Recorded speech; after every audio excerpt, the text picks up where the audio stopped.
I'm going to share with you the biggest reason of why most presentations out there fail. It also happens to be the most easily forgotten thing when it comes to presenting.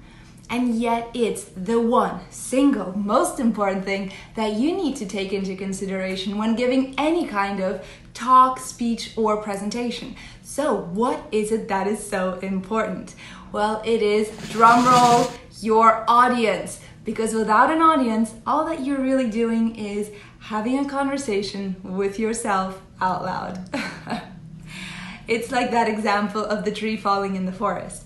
If the tree fell and no one heard it make a noise, did it really make a sound? Well, you want to be making lots of sounds and noises together with your presentation and message.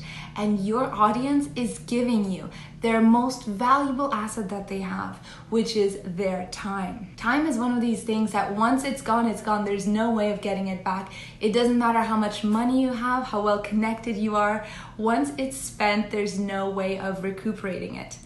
So what are you giving your audience in exchange for their most valuable asset?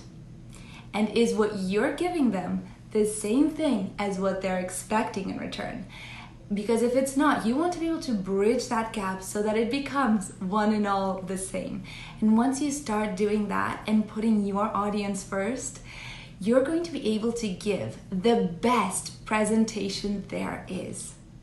For more insider tips, don't forget to like and subscribe.